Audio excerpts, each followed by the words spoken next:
right, folks, let me know if you can hear me.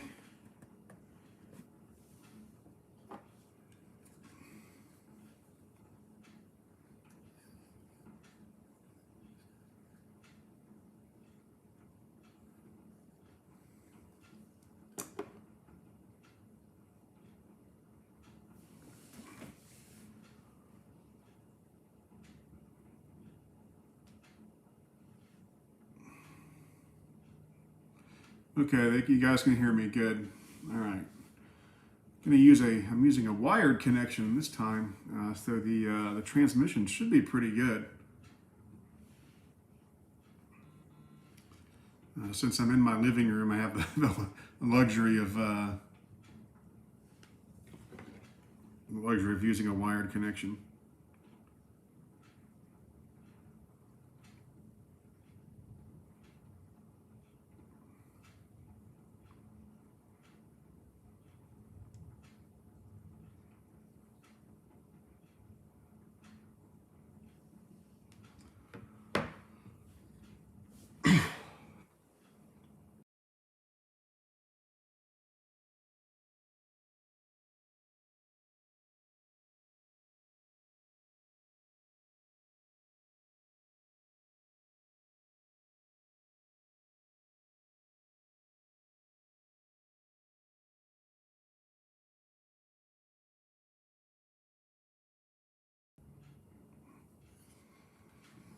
So we'll start in a few minutes. You know, if you don't see me, but you see the Eric's Trains live screen, that's on purpose.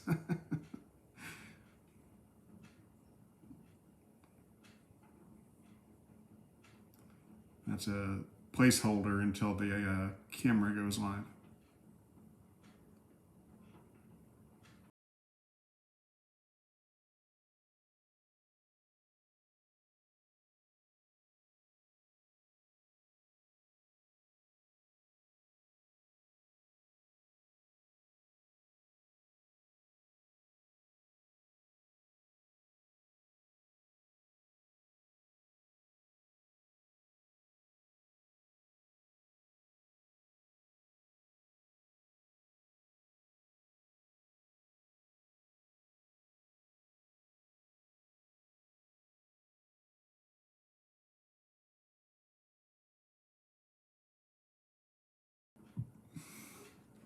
I don't expect we'll have as many people as we normally do for a live show because number one, I didn't advertise this too far in advance, and number two, it's New Year's Day. But can't be helped.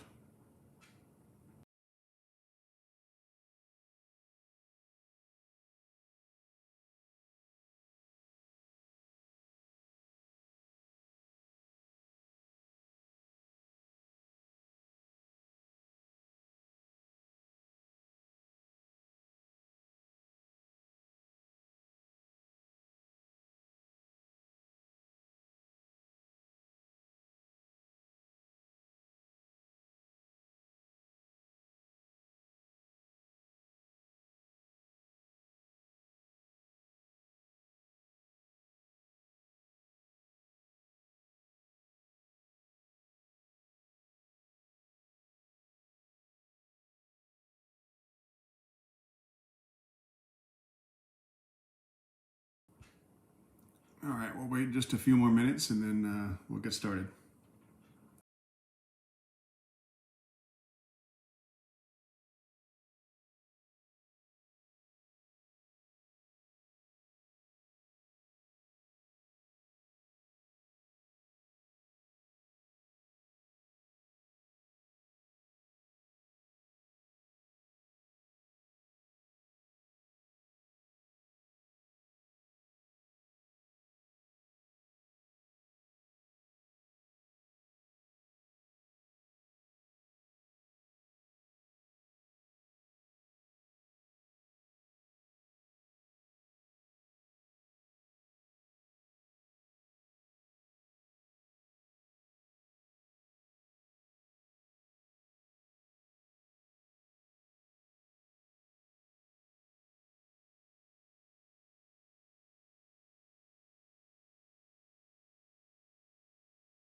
All right, it looks like we have about 150 people or so, so I think we'll go ahead and get started. Let me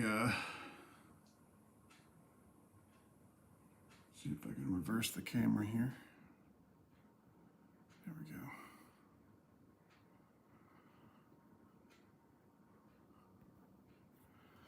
go. Okay, so we're gonna do a little bit of Q&A, and it probably won't be very long, maybe 45 minutes to an hour. I mean, I can't really run any trains today, unfortunately. But we'll do some Q&A and talk about some random stuff, and then we'll call it a day. So welcome to day 8 of the 2020 Christmas Bonanza. Not exactly what I was planning on doing for day 8. I had planned to do an unboxing for a new set that I'll show you in a minute, but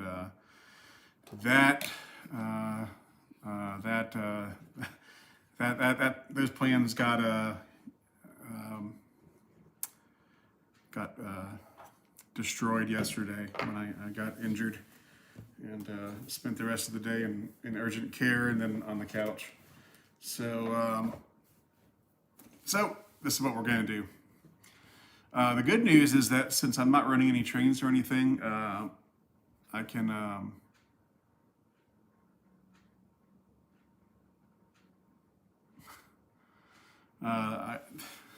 I can see the chat, which is why I'm not talking very well right now, because I'm reading the chat.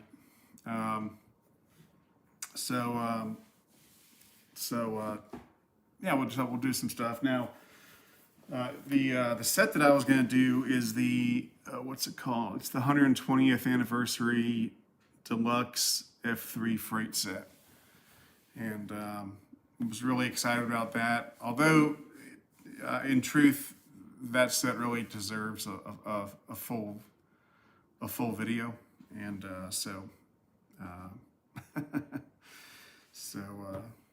maybe it's a blessing that I wasn't able to do that for day 8. So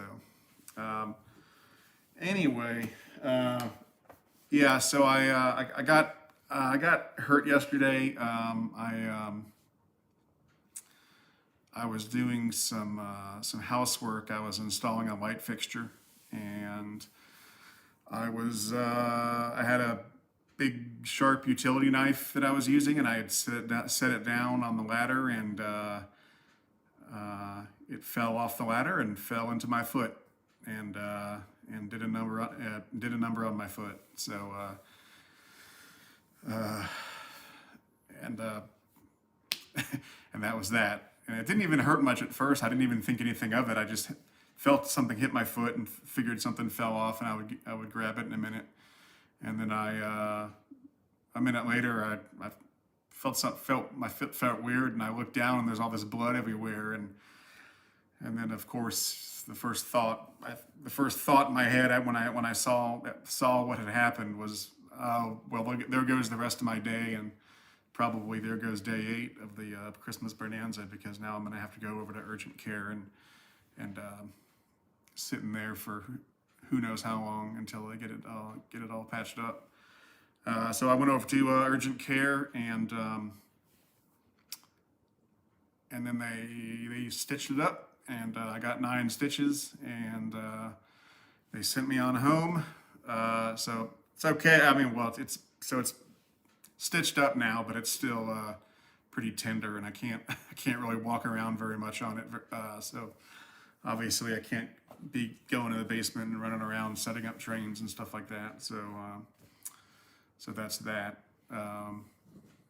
I could show you pictures, but they're probably too gross for some people, so I won't do that. I've shown enough people the pictures already, but it was pretty gross. I'll just leave it at that. It was pretty nasty, and so it was. I was glad to get it stitched up, and now I just have to stay off it for a few days until it closes up, and then wait for it to heal.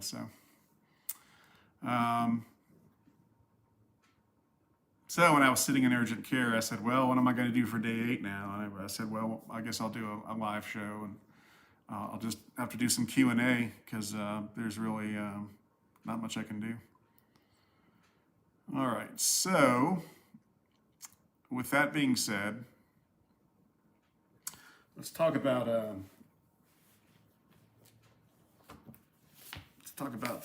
Lionel stuff that's come in. Now, you guys saw the new stuff that I did in the previous day. Yes, it does hurt. It's very painful. Fortunately, the doctors gave me a bottle of pain medication to help take the edge off, and that's the only reason why I'm able to do this now and not laid up in pain. So thank God for small miracles. Anyway, so there's in the previous days of the Bonanza, you saw some stuff that had come in from the 2020 Volume 1 catalog, and that was certainly fun to take a look at. So what did we have? On day 1, we did I did my Christmas tree on day 1. And then on day 2, we did the B6 SB switcher. Then on day 3, we did the new rolling stock, I believe. Then on day 4, we did the I don't know. Gosh, I can't remember now.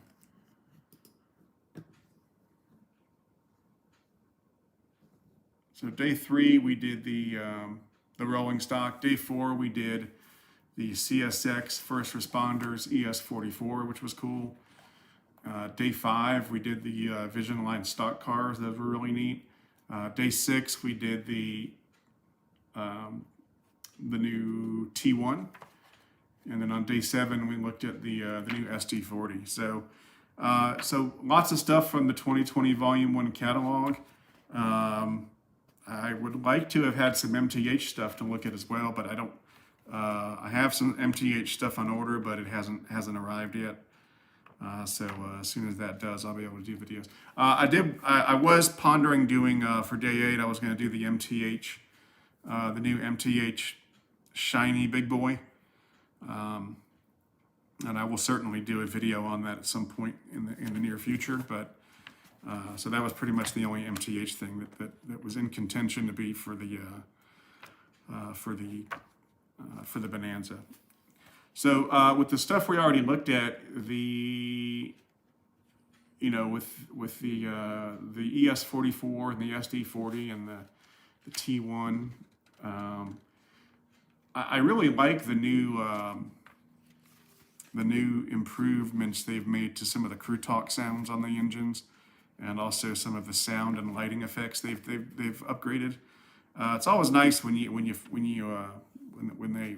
make little upgrades to stuff, because a lot of times when they put out a new model that they've done before, you kind of worry, oh well, it's probably the same thing they just did a few years ago, and it's always nice when there's something a little bit different to encourage you to buy the model, which is something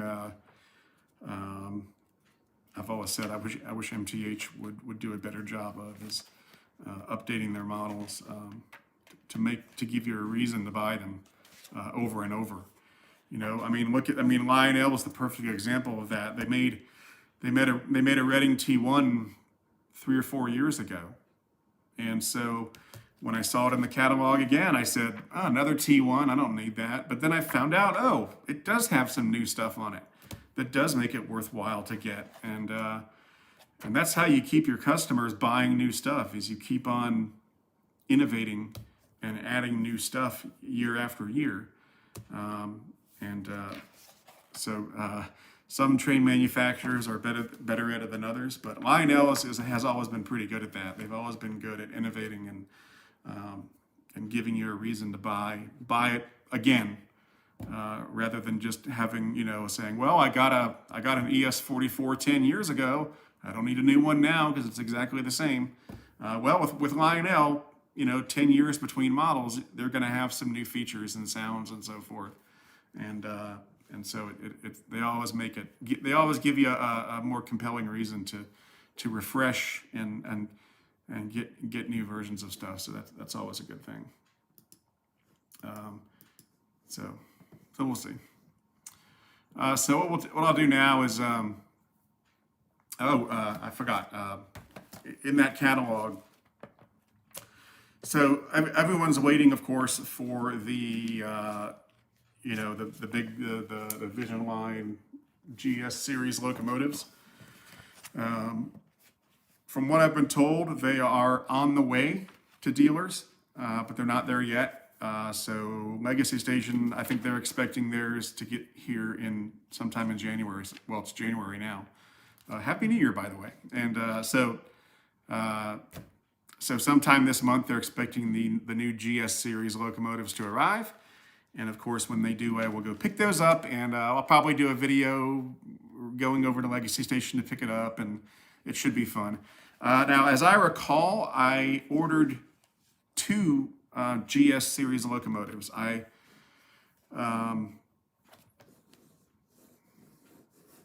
me see if I can look at my order and see what I did.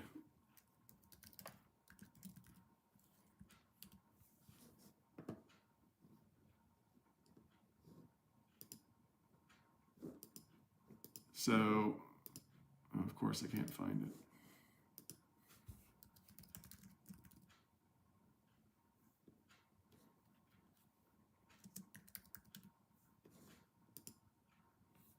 Probably easier to find on my phone.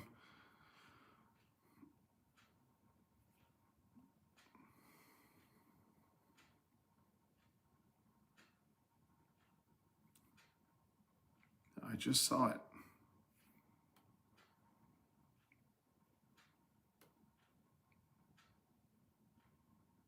There it is. Okay, so I got the brass hybrid GS1, and then I got the Vision, the GS4 set. So let me show you. And I think we talked about this in a previous video, but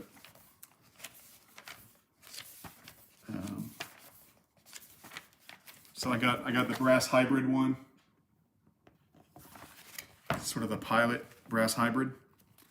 That's the unpainted one. And then I got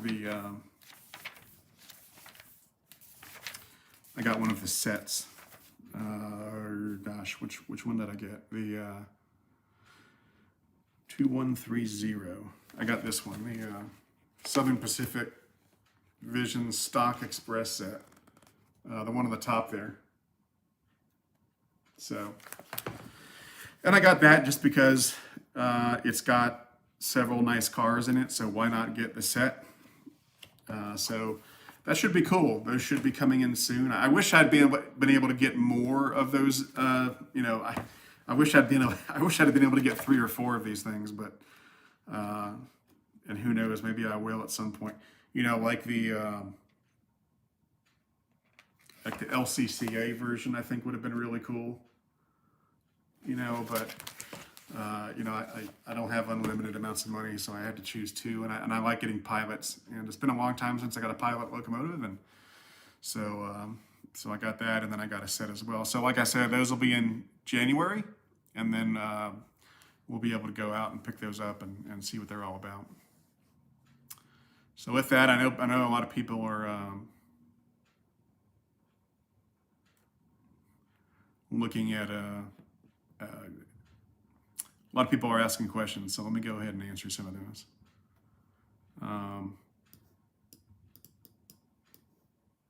Someone's recommending can I recommend a set?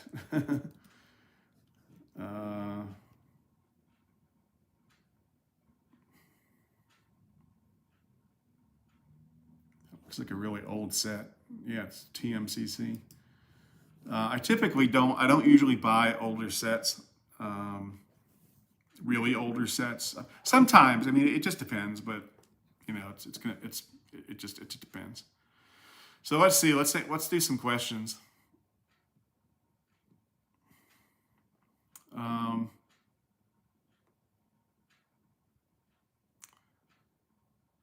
Lionel should make Eric's cat Chessie on a Steam logo. That would be cool. That would be cool. I don't know where Chessie's over on the couch right now. He's sleeping. Chessie, he's sleeping. Um, so somebody got a new phone yesterday. Yeah, I did that video on New Year. What was it? Christmas Eve. That was the iPhone 12 Pro Max unboxing, and I did that because it doesn't really have much to do with trains. However, it does have to do with trains because more and more I'm using the iPhone to shoot videos because the new cameras on the Pro versions especially are really good, and they're getting to the point where you can kind of start shooting a lot of video on them. In fact, you may not know this, but day 4, was it day 4? No, day 5 of the Christmas Bonanza was my first video to be shot in 4K, and that was done on my new iPhone. So unfortunately, the 4K editing process was a little bit of a pain in the ass, so I didn't do day 6 or 7 in 4K, but day 5 was sort of an experiment, and that was my first video done in 4K. And it looks really nice. It does look really nice. Anyway, let's see some questions here.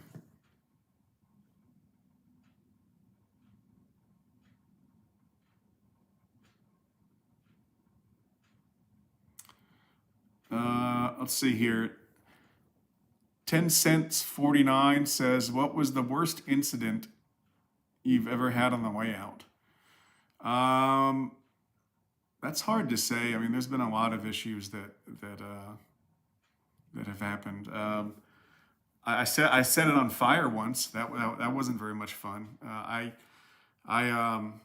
cleaned my track with acetone, which is a really good track cleaner, but it's extremely flammable. And I had it in one of my cleaning car, and it was going around the way out, and one of the cars next to the cleaning car, or maybe the cleaning car itself, derailed, and it sparked, and it lit the acetone on fire, and it was inside of a tunnel too. So that was about 5 minutes of sheer terror, but I got it. It was okay. I got it all taken care of and put out, so it wasn't a big deal. But it was certainly exciting, and not in a good way. So,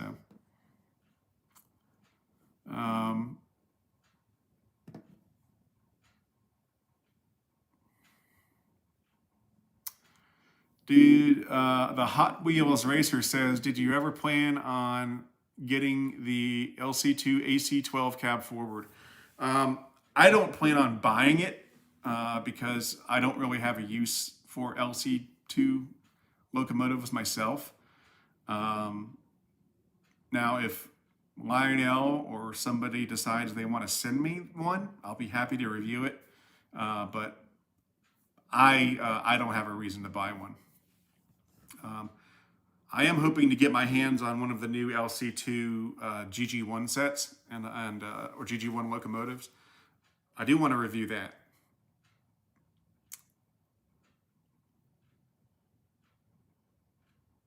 Have you, Hayden, I don't even know how to pronounce that last name. He says, how have you had any trains fall off or hit each other on the way out? Sure. I mean that happens when you run trains. Occasionally they hit each other. So occasionally you have a switch thrown the wrong way or something. It happens all the time. Most of the time, it doesn't result in any serious damage. I think probably the most damage I've ever seen is maybe some paint be scraped off or something, but it's usually nothing big. Because you're not. I usually don't. I don't run my trains at breakneck speeds. So if they hit each other, they're usually going reasonably slow, and so there's usually not a lot of damage.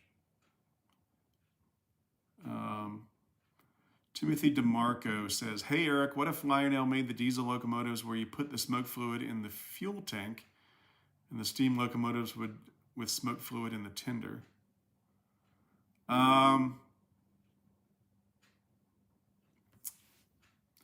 Well, I mean, I don't think they're going to do that. That would be very complicated. Um, you'd have a big. I mean, I guess you're saying you'd have a big reservoir of smoke fluid, and it would just smoke for years and years because you'd have like 3 ounces of smoke fluid in there or something. But that would require some sort of way to get the smoke fluid to the smoke unit, and I don't see them doing that anytime soon because the current smoke units, they work fine, and there's no compelling reason for them to spend a bunch of money redesigning what already works pretty well. So interesting idea though.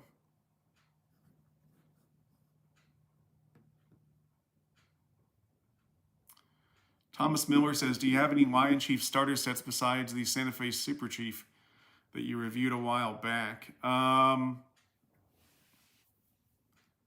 Gosh, there's the Santa Fe Super Chief, and then there's I want to say there's maybe one other, but if I haven't reviewed it, I probably don't have it because, like I said, I don't have a reason for buying Lion Chief items because I do full scale locomotives.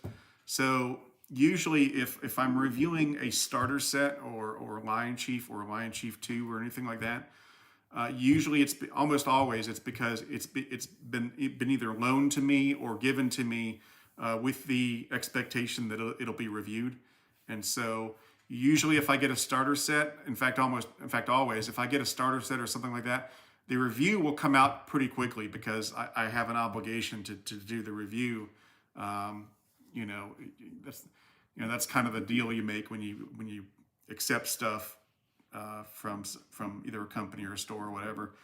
Is that when you get it, you have to review it, and they generally want to see it reviewed fairly quickly and not 2 years down the road. So you usually have to sort of set aside what you're doing and do that one. So let's see here. Kind of like it's kind of like the. I mean, a good example of that would be the haunted house, the Lionel haunted house that I reviewed a couple months ago, just before Halloween. That was sent to me by Lionel, and they asked me if I'd be interested in looking at it and reviewing it, and and the expectation was that I would review it in time for Halloween, because obviously, if you review a Halloween item on November 1st, it really doesn't help anybody because it's going to be a whole nother year until people are motivated to buy Halloween stuff. So the expectation was that, hey, if you want to review it, great, but we need it done before Halloween, and so you kind of have to make room for it and get it done. So yeah, with the starter sets, with the Lion Chief stuff, typically if I haven't reviewed it, it means I don't have it, because if I do have it, it means I'm going to review it quickly. Long story short. Okay.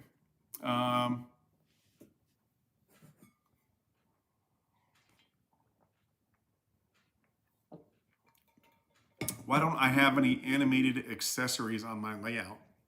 Um, well, um, that's a complicated thing because, you know, traditional animated accessories, like post-war style animated accessories. So, for example, uh, the Lionel lumber loader, or the sawmill, or um, what's one they just made? They just made again the switchman, the guy that comes out of the shed, whatever.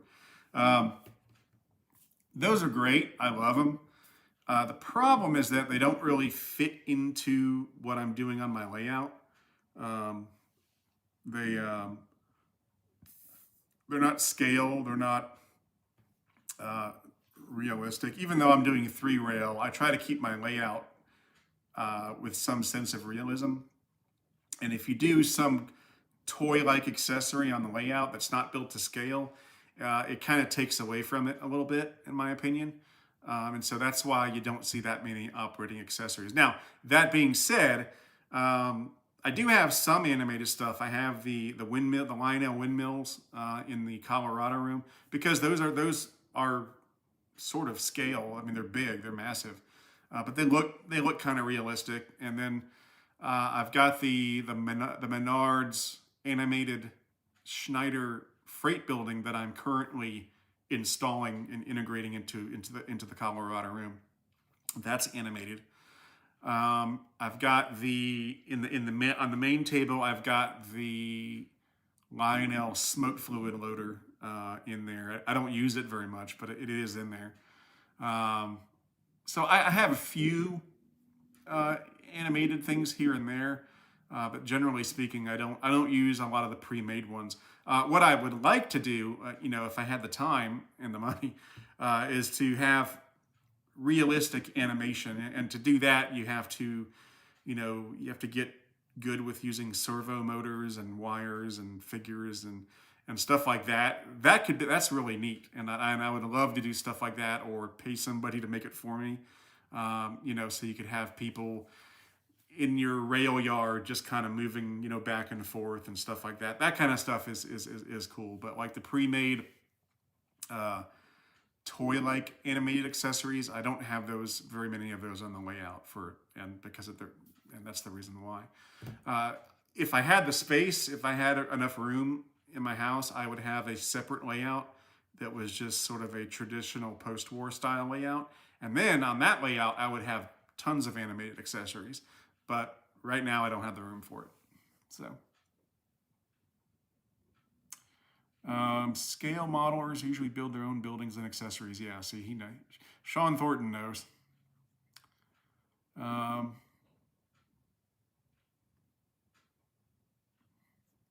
oh, Randy Rain's watching.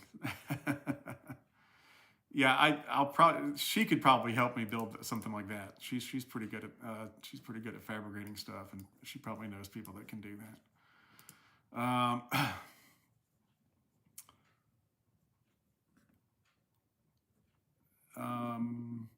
hey, NS8098 Production says, "Hey Eric, I saw the video with the Ice Cold Express, and I thought those cars are so much better. Yeah, the new ones are better. Um, the new smoking mechanical reefer is better than the old one. It's not perfect. They didn't change everything. If it was up to me, I would have put different trucks on them. But you can't have everything. But he did fix the most important thing, which was the smoke unit, and they did add some nice sounds and everything. So they did a good job. And I mean, you got to understand whenever Lionel redesigns something, there's always a budget, and so it's not like they just, it's not like someone's sitting there saying, let's upgrade this as little as possible to screw the customers. It's more like, here's our budget. What can we do on this budget? And what's the best we can do with the money we have? That's what it comes down to. So, um, Tony, thanks. You didn't have to do that. um,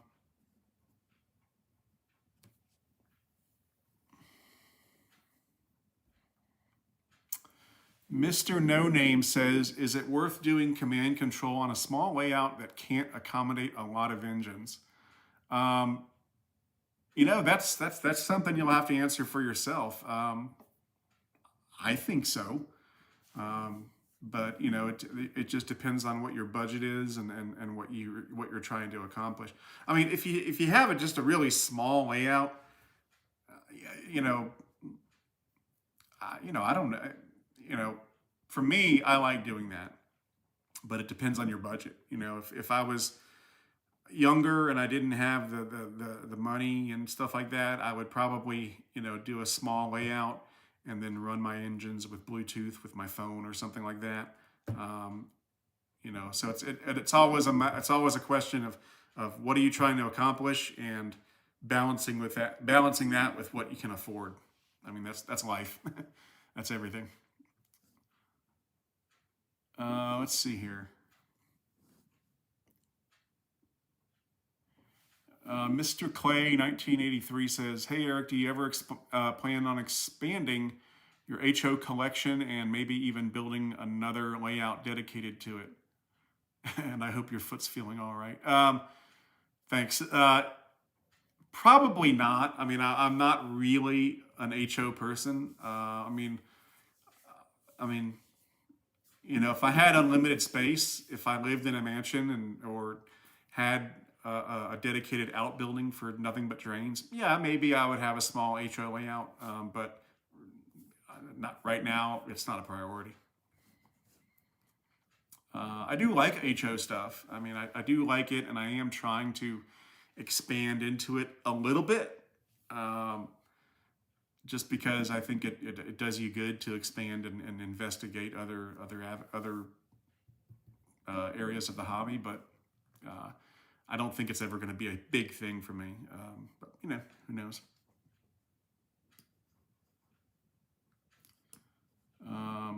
Let's see here. Andrew P says, "Any daylight passenger cars?" I do have daylight passenger cars, actually. They're on the layout right now. Actually, they're hiding in the Colorado room on a siding.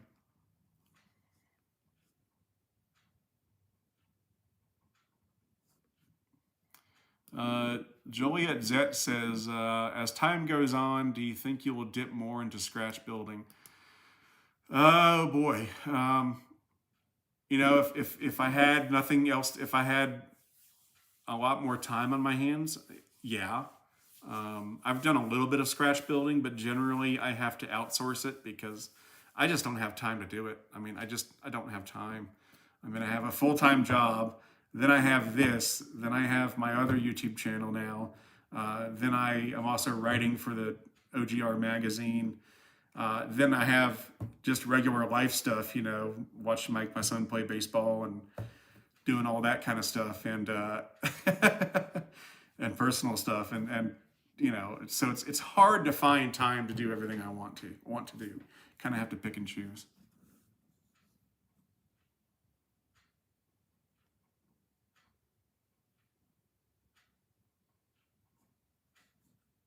Let's see here. Someone was asking me if I like Menards buildings. I mean, I've reviewed a lot of them, and I love them. They're great. They're great. Um, Menards.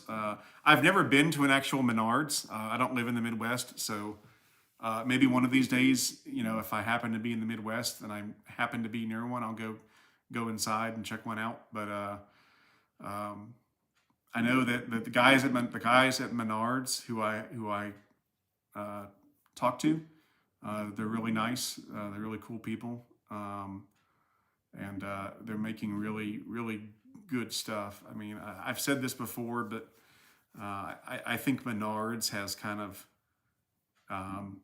they came out of nowhere, and now I think they are dominating the low end of the hobby, like the affordable, decent stuff.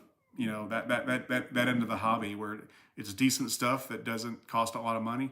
Uh, they're kicking everyone's butt. I mean, they're doing a great job, and I hope they keep on doing it. They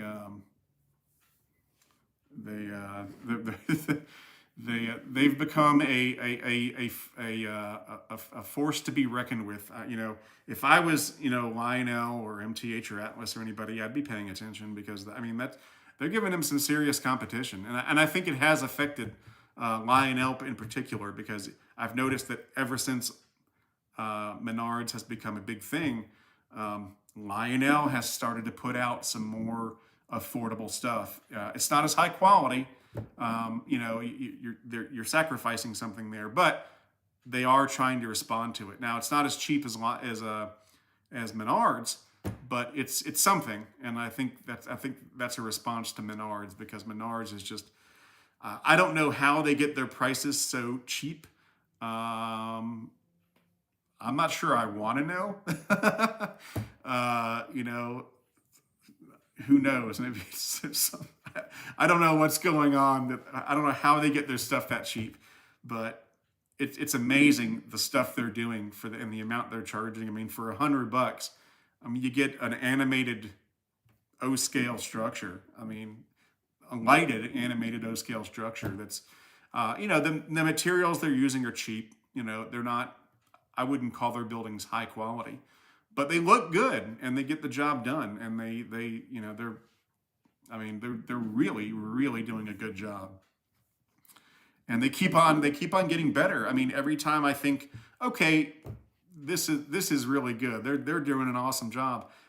I get another building from them, and it's even better. They keep on adding to it and making it better. And I'm just like, geez, how far is this going to go? I mean, pretty soon they're going to have $100 building that has animation and sound and light and command. I mean, who knows what? I mean, it's crazy. So. Yeah, I really like what they're doing, and who would have guessed it? I mean, who would have guessed it? A home improvement store from the Midwest becoming a serious threat in the model train world. I mean, it makes no sense at all. So, thank you, Orion12. You guys don't have to donate money in here. I should probably disable that. I always forget about that. You don't have to do that. Let's see here.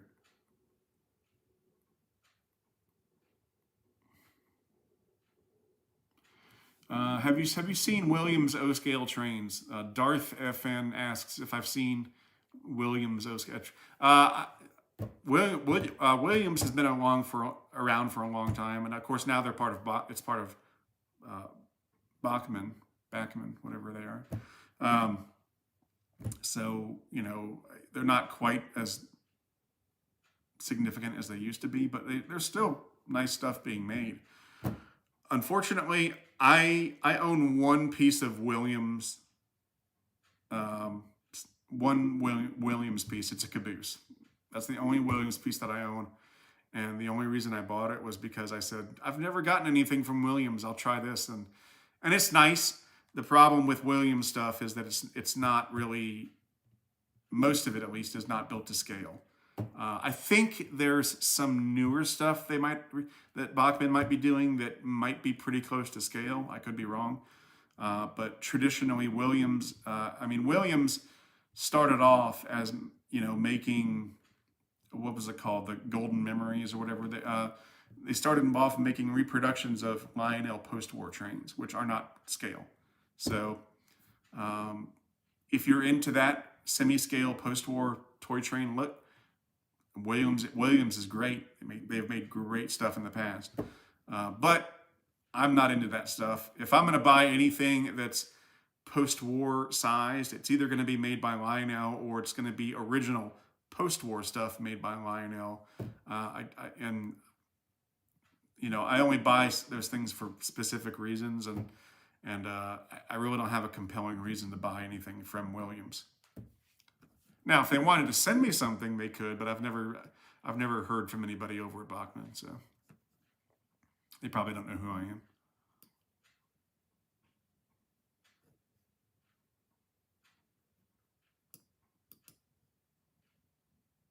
Andrew P says, one more question, please. Any O-scale Canadian Pacific SD42? I'm not sure. That's not really a question. I'm not sure how to respond to that. I don't have a new Canadian Pacific SD42, and I'm not planning on getting one. So,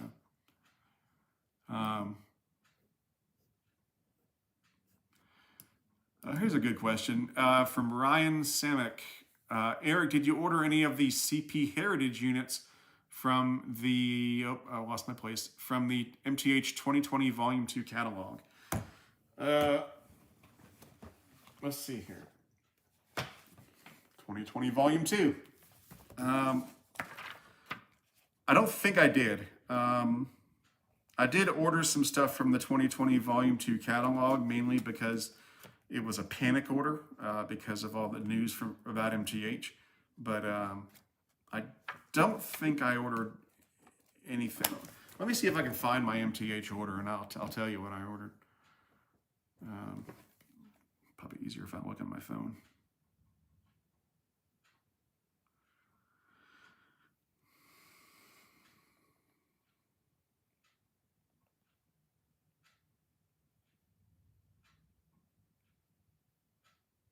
Here it is. Okay, so from the 2020 Volume 2 catalog, I ordered, I'll show you what I ordered.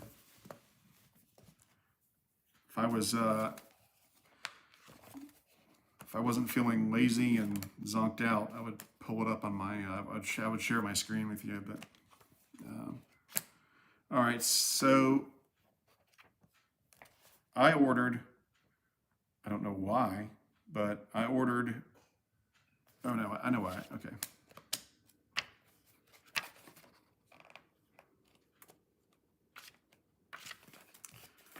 Let's see.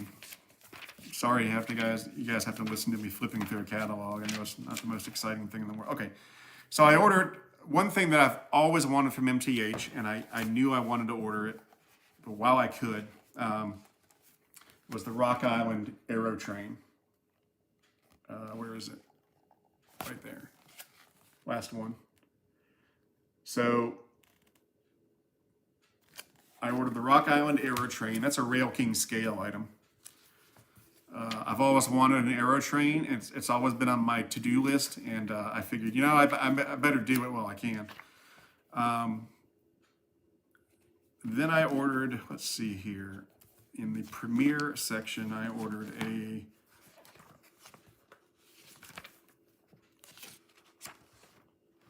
SD35, if I can find it.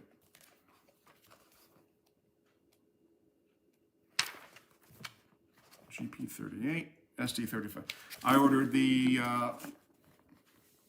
Wisconsin, see if I can get this lined up, the Wisconsin Central SD35. There it is. I've always liked the Wisconsin Central paint scheme. I have childhood memories from Wisconsin, so that's why I ordered that. Then I got an electric. Where is it? Let me see if I can find it. There it is. I got a Penske P5A. Boy, this is hard. P5A box cab. More about MTH Electric in just a moment. And then I ordered some rolling stock. I ordered a bunch of these because I learned my lesson from years past. Let me find it.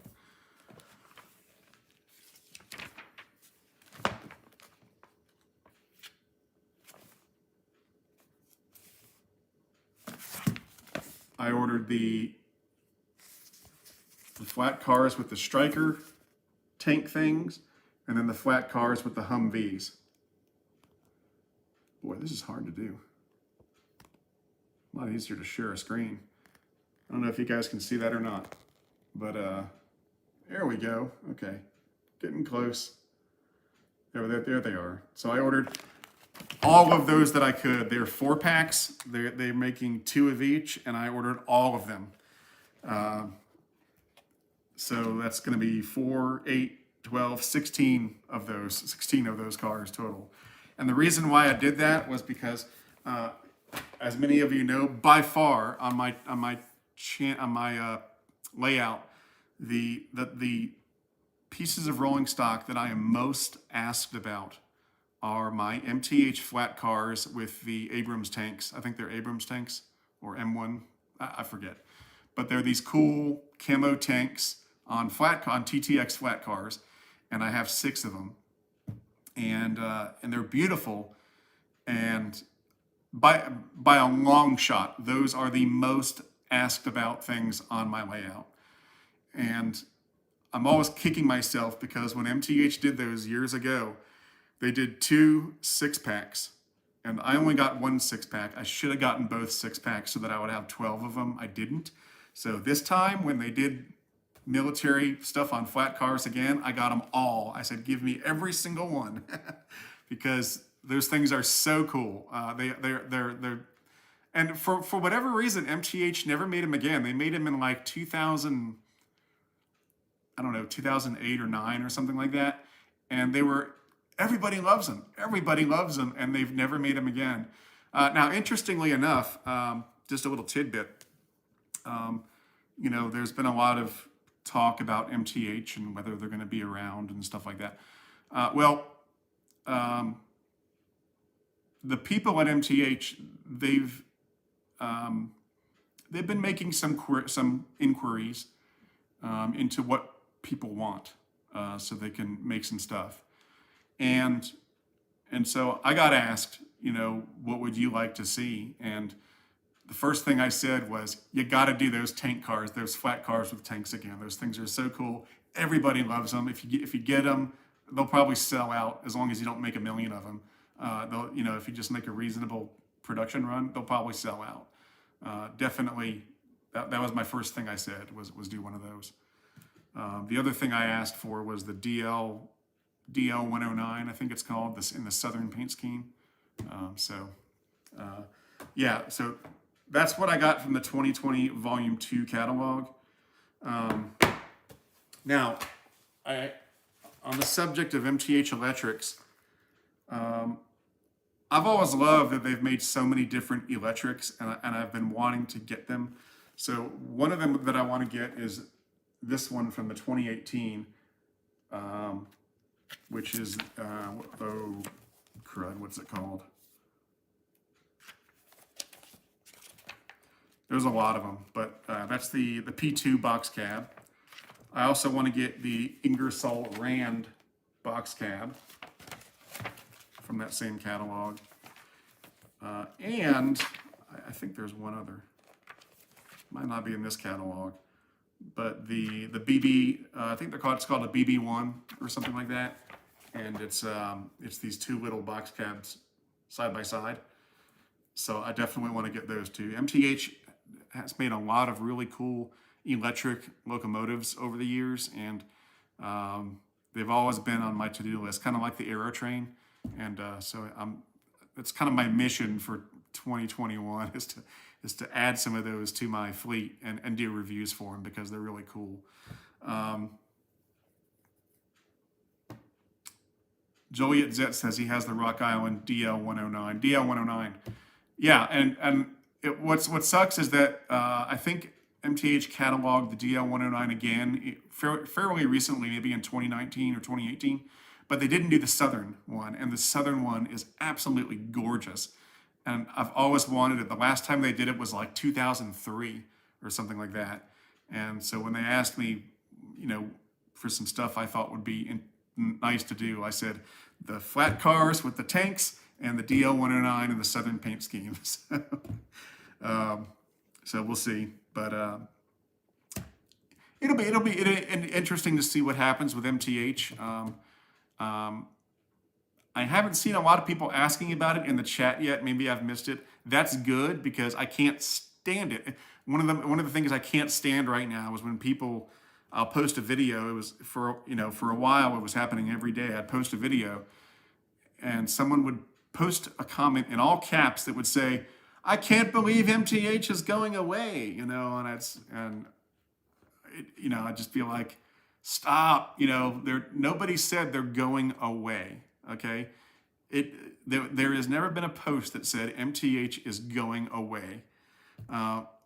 All that happened was Mike Wolf said he wanted to get out of the business, and that was and so we'll see what happens. I haven't heard much, but the stuff I have heard has been fairly encouraging. There seems to be some stuff in motion to where I think MTH is going to keep making stuff. It may not be at the same level as before, making tons of everything, but I think for sure they could totally exist if they did more of a third rail type thing where they just do selected runs and they make sure they have orders for them. They say, hey, we're going to do the DL109. Put your order in now. We're only going to do as many as we get orders for, and do those. Just do selected runs. I think they can definitely do that, and maybe some more I have a hard time. I have a hard time believing that MTH is just going to go away entirely. I don't think that's going to happen because they have so much tooling. I mean, MTH has so much tooling. I mean, that there has to be some value there, and surely somebody will come in or somebody will do something and say, "Hey, let's keep on using this tooling," because they've got O scale tooling, O gauge tooling, they got HO, they got S, they got G gauge. I'm probably missing something. They got standard gauge, they got both gauges of tin plate. I mean, they have so much tooling that it. I mean, it would just it's inconceivable that that would not be get used in some form or fashion. So we'll see what happens.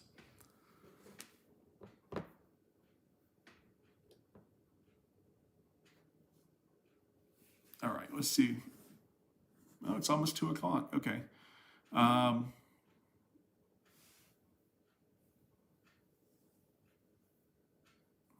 Lionel, will Lionel buy MTH? I don't think they will. I mean, I don't get me wrong. I would. I'm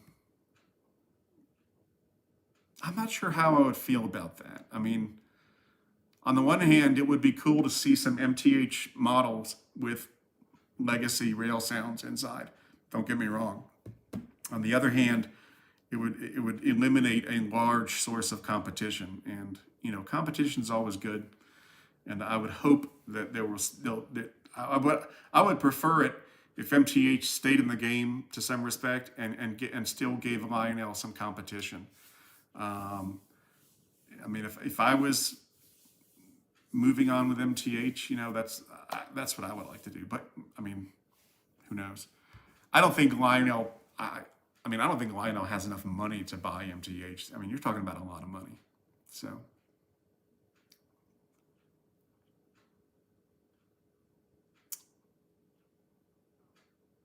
let's see here.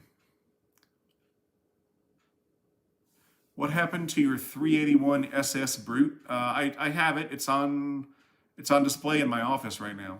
Um, it's on a shelf in my office.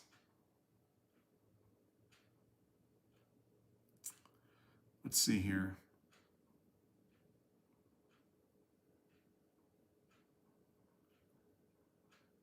Can you? Dale Frick says, "Can you speak on your experience with Atlas switches?" Um, Atlas switches work just fine. I've never had a serious problem with them. I've been converting most of my out as Atlas switches. As they've been failing, I've been replacing them with Ross switches. Um, but that's really not a knock on Atlas. It's more of a compliment to Ross than it is a knock on Atlas because the Atlas switches are fine. The only reason some of them are failing now is because they've been in service for 13 years, and they don't last forever. They're delicate. They have delicate parts, and they don't last forever. So um, yeah, yeah, that would be now if Atlas bought MTH, that would be cool, but that's not going to happen. Uh, I'm worried about Atlas staying in business themselves, and let alone buying a huge company like MTH. Um, the NKP Railroad legend. I wonder if he likes nickel plate railroad. Do you still have your nickel plate 765? No, I took it out back and smashed it. I melted it down and made an ashtray out of it. Um, Mr. New Jersey Transit says, I've had an interest in buying Atlas O-Track and doing the whole ballast creating. Is it worth the money? Yeah, I mean, I like doing my own ballast. It looks more realistic than Fast Track for sure. Um, Atlas makes good track. They make good track. They make good switches. But like I said, these days I'm sort of leaning towards the raw switches, and Maybe Gargrave's track. I like the Atlas track though. I don't have anything bad to say about. I mean, I can't say anything bad about Atlas at all. Their track and their switches are fine. Uh, I've been using the raw switches because number one, they're made in the USA, which is great. It's nice to support that. And number two, they work. They're really smooth and they work really well. Not that the Atlas switches don't, but they're just different. And then the Atlas track, I've never had an issue with Atlas track. Never, ever, zero. It's been great. And so the only reason I might change to something like Gargrave's track is just to do something different, just to switch it up. I have nothing bad to say about Atlas stuff at all. But again, I've said this before. Whatever track system you use on your layout, it's really just a matter of personal preference. There's really no bad track system. All the track systems are pretty good. Fast Track is good. Real Tracks is good. Scale Tracks is good. Atlas is good.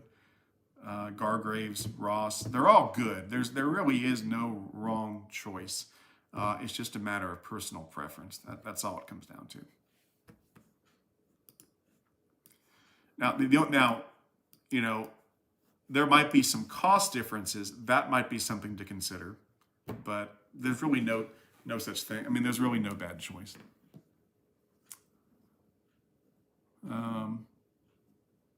It's kind of like people always ask that. They're like, "What do you like better, Lionel or MTH?" Or and it's like they're all good. They're all good. It's kind of like choosing between a Honda Accord and a Toyota Camry. I mean, they're both good cars. It just depends on what you like. Some people prefer Camry. Some people prefer the Accord. They're both excellent cars. You can't go wrong with either one. So.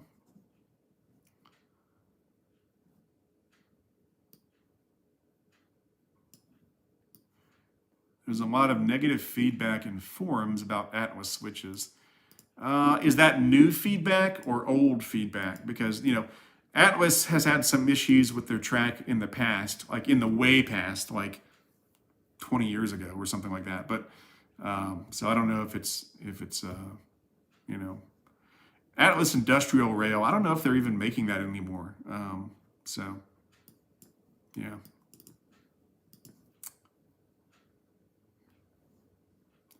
Fast Track is not rust resistant. Yeah, it might not be.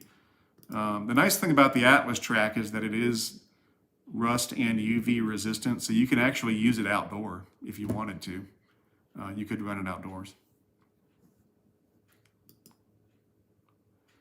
All Aboard says, would you ever add more to your ON30 layout?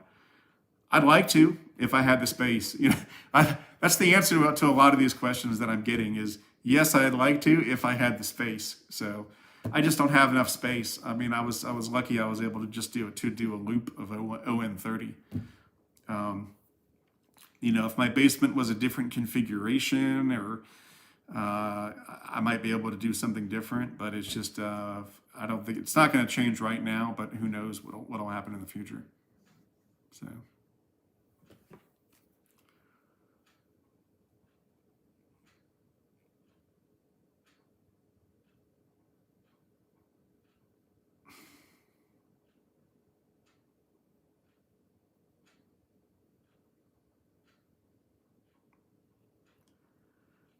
DC Purdue says, hey, Eric, any thoughts on Class 1 roads, past or present, that need more representation in modeling? I don't know. I mean, I think they do a pretty good job. I mean, I think they do a pretty good job of representing as many railroads as they can. I mean, you have to, when it comes to representing oddball, like small road names and oddball locomotives, you have to look at it from the standpoint of the company.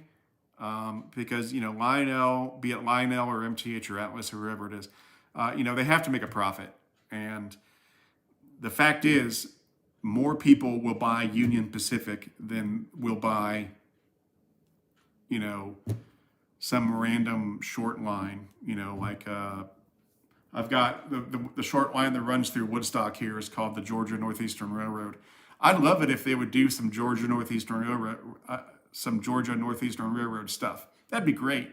The problem is nobody would buy it except me, you know. So given that, you know, they sort of have to always do Pensy and UP and Norfolk Southern and CSX and all that stuff, you know. So, you know, people always lose sight of that you know, in this hobby, just like everything else in the world, it's all about money. And most questions about why didn't they make this? Why did they make this? Why did they do it that way and not this way? Why did they leave this feature out? Why did they put this feature in?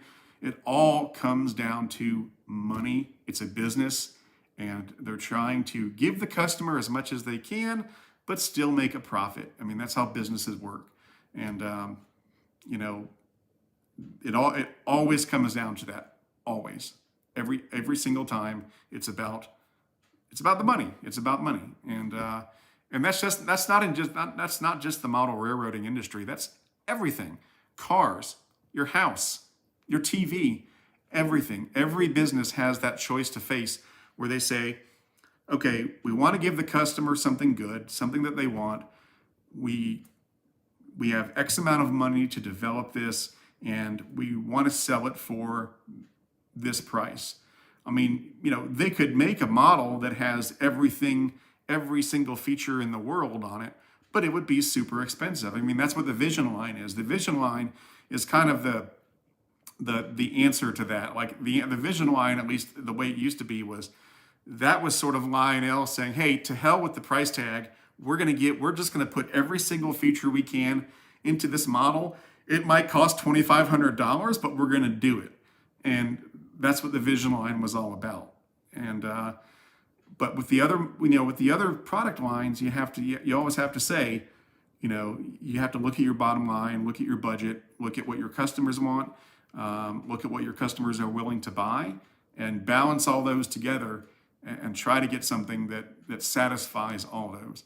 And so that's the thing you always have to keep in mind. I mean, I've talked to a lot of the people at Lionel and MTH and Atlas and the universal thing is that they're all really good people. They're great people, and they really want to make a good product. They really do. But there's restrictions on the resources, and they try to do the best with what they have, and what you're getting is the best they can do for given their budgetary and resource restrictions. And so, you know, that's why I don't like to complain about features and mistakes on models and stuff like that, because I know the people that are making them. You know, I know they're good people. I know they're trying to give us a good product. They really do. I mean, they really want to make a good product. It just comes down to budgets and resources and all that stuff. So.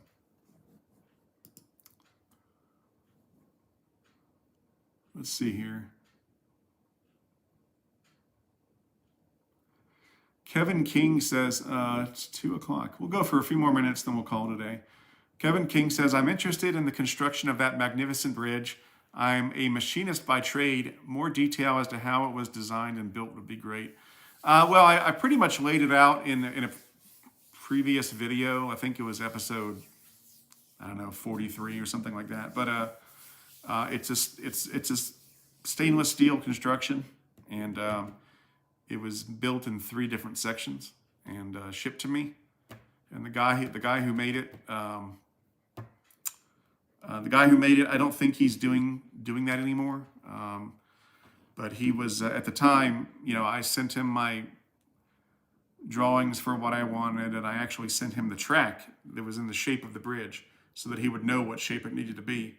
And then he, in turn, used some sort of a laser cutting device to cut the pieces of steel, and then he welded them together and then sent them to me. And then I did the rest of the assembly on the layout and the painting and the weathering. You can see in earlier videos, if you watch some old videos, you can see that the bridge, when it was brand new, it was shiny stainless steel. It was not the color it is now. It was just pure raw stainless steel that was very bare, nothing on it at all. And then I did the weathering and added the deck and everything like that. So it's a really cool bridge, but it is stainless steel. I mean, you could stand on it if you wanted to.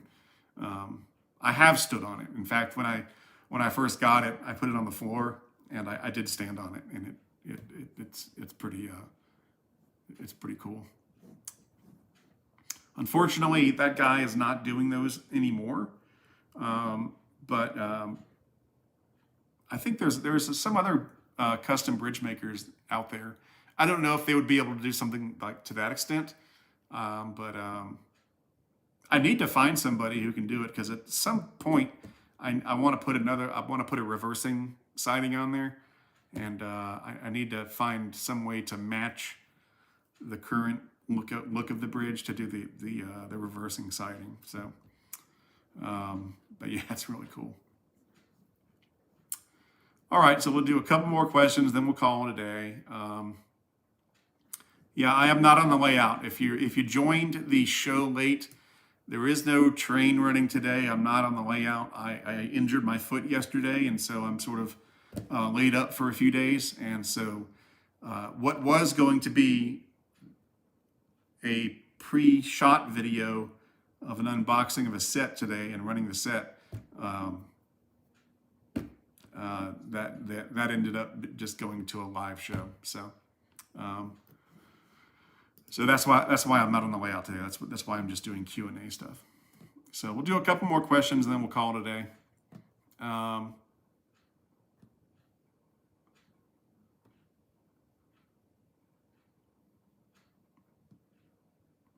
Let's see here.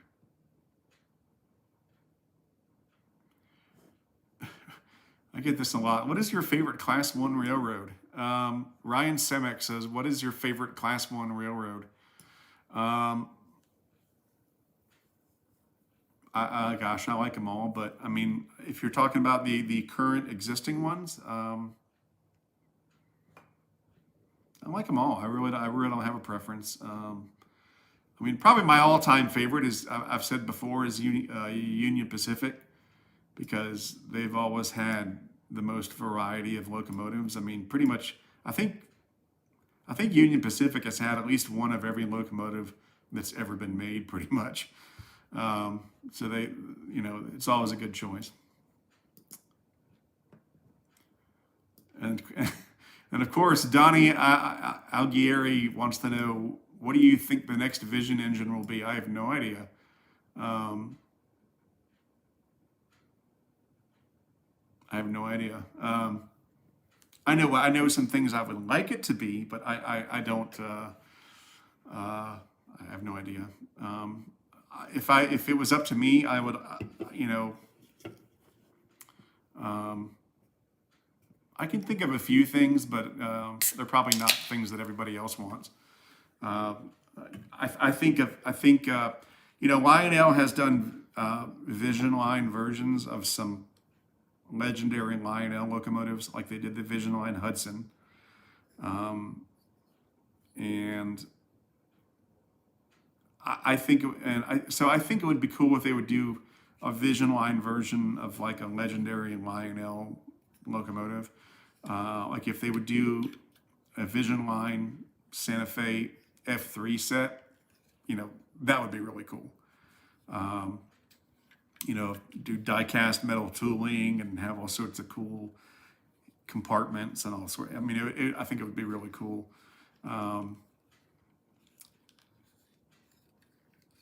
There's other stuff you could argue, but they won't do. Like you could say, we'll do a Vision Line 611, but they won't do that because they just did the 611.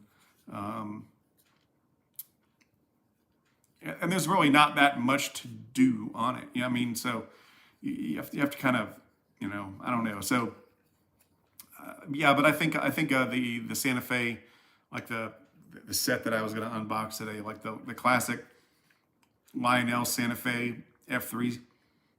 I think a Vision Line set of that would be really cool. Let me think. Be cool if they brought back the Vision Line Hudson again, I wouldn't mind that.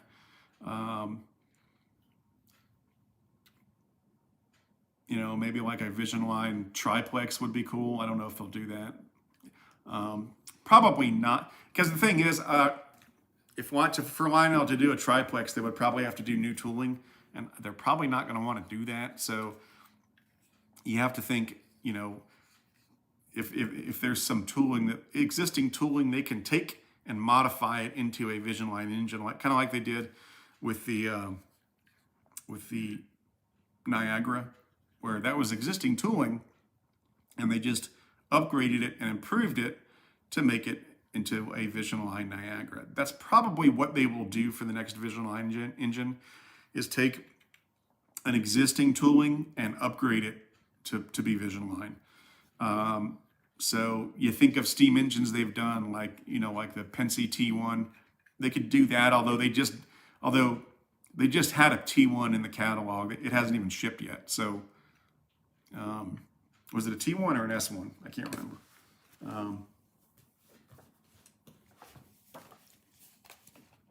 Whatever it was. I get my locomotive names mixed up.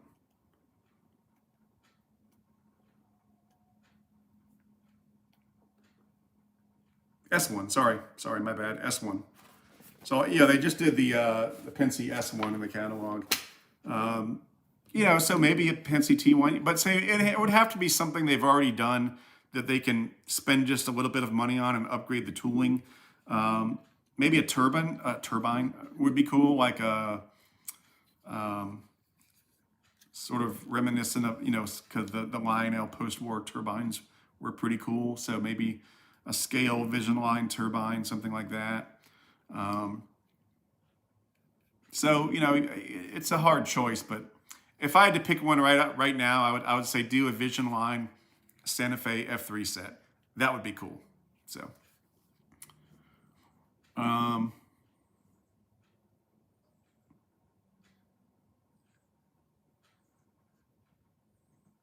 yeah. So let me.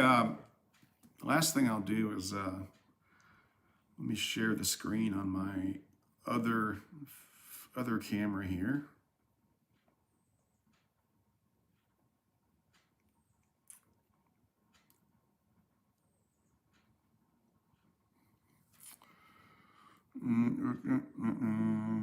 Okay. Add source. Mobile screen.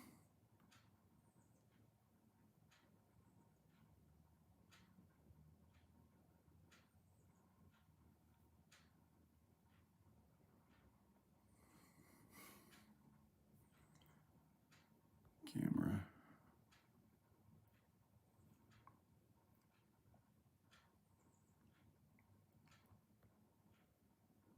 One, 3, 1.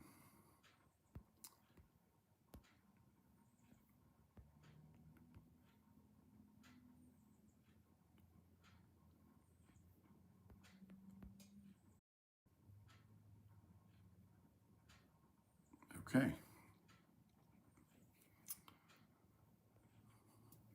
So my voice might get a little quiet because I'm walking a little bit away from the main mic, but this is the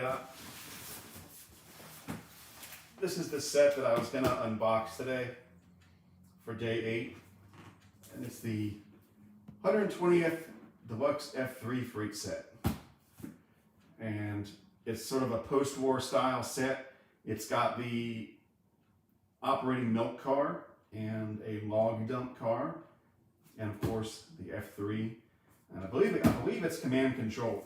So yeah, really cool set, and that was gonna be day 8, either that or the MTH Big Boy, and but unfortunately that didn't happen. But that'll be a video that I'll do very soon. As soon as my foot gets better, I'll go ahead and do that. And yeah, I don't know if it's a post-war style box. I'd open it right now, except I want to film the unboxing, and so if I open it now, I can't. I'd have to close it back up and do a fake unboxing. So I I don't know if it's a post-war style box or not. I don't know. I guess we could take a peek at the box and find out. I can always just close it back up with tape and fake it for the actual video. You guys want to see it? Let's see.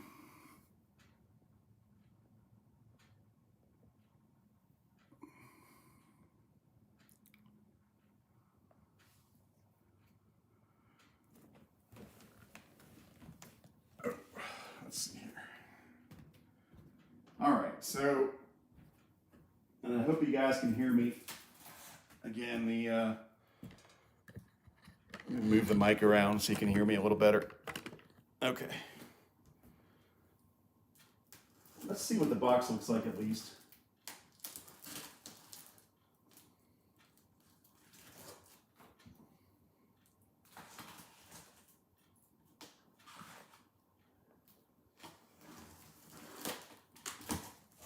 Oh yeah, look at that.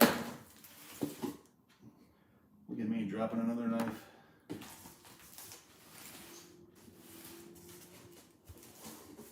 Oh yeah. Look at that, baby. That's awesome. Look at that. Very cool. Yeah. That's going to be a cool set to review. Really excited about it. Right on. All right. Let me turn this around and we will wrap it up.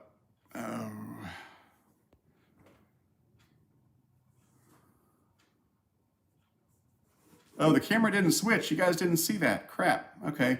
Hang on a second.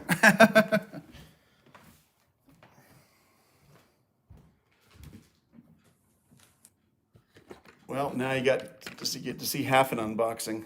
Hang on a second.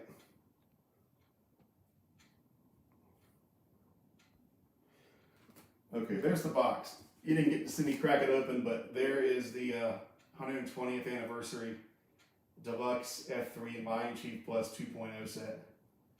Very cool. So, that's going to be a cool set to review. Can't wait to do it.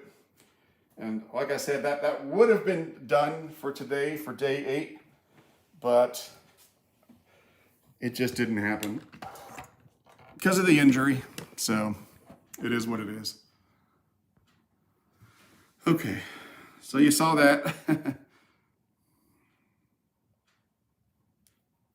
Very cool. So, yeah, that's going to be a cool set to review. And I would have done it today or yesterday, but that didn't happen because I was in the hospital. So, all right. Ryan Simic says, what is the set? It says it right on the box. It's the 120th anniversary Deluxe F3 Lion Chief Plus 2.0 set. So, anyway. Okay, well, I think we're going to end it there because we're at about an hour and a half now. And I can feel my foot starting to hurt again. So I need to re-up on my pain medication. So, but anyway, so we'll call it a day here. Again, sorry I couldn't run any trains today or do what I wanted to today. But stuff happens, and again, the foot the foot injury was unexpected, and put the kibosh on day 8 as planned. So.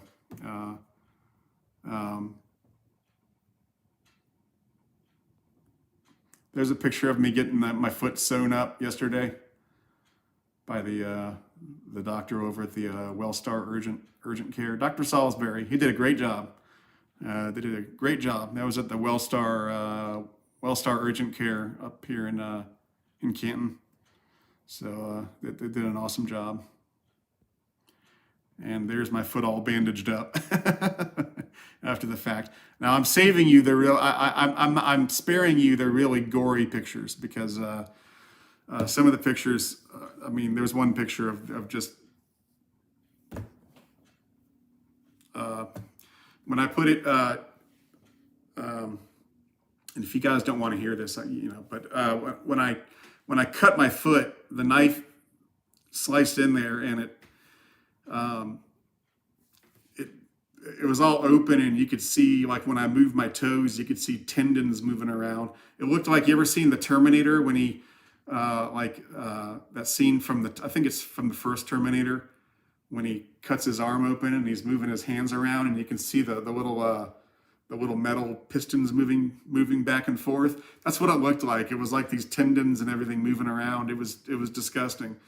And then I bandaged it all up. It was bleeding really bad, and I wrapped it in like 20 feet of gauze, and it was still soaking through. And then I took it to I went to urgent care, and when they unbandaged it at urgent care, all this blood started spurting everywhere. But it was actually better than it could have been. The doctor said I got pretty lucky, because when the knife basically went bypassed my tendons and didn't cut it, because they were worried that it might have cut some tendons.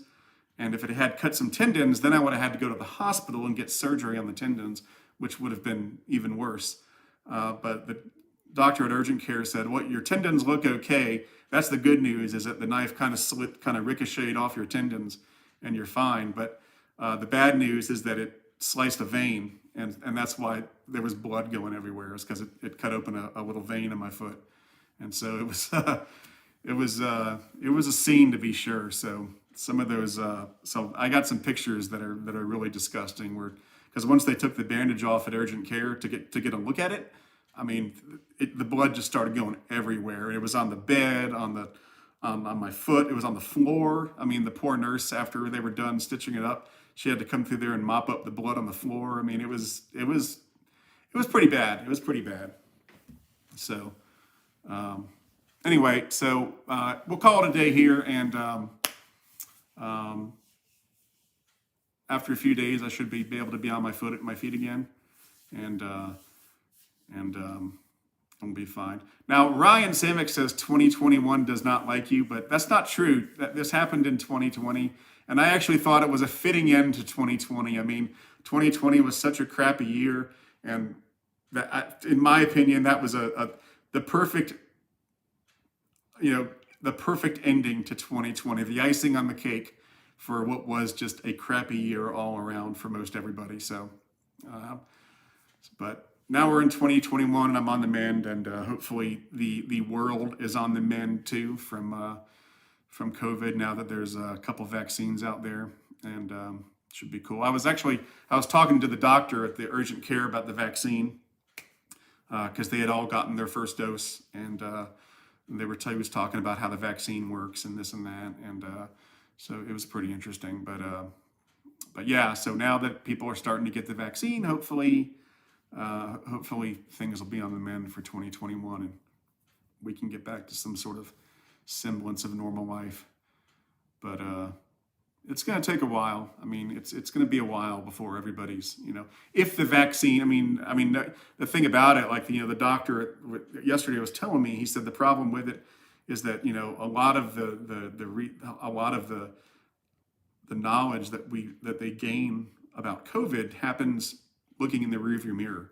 It's hard to get ahead of it. You only know what's already happened. And so, yeah, they've got these vaccines. Yeah, they should work, but nobody's 100% sure. The only way is in hindsight. And so we'll see what happens. But hopefully things will start to get better this year, and get back to a little bit of normal. So we'll see.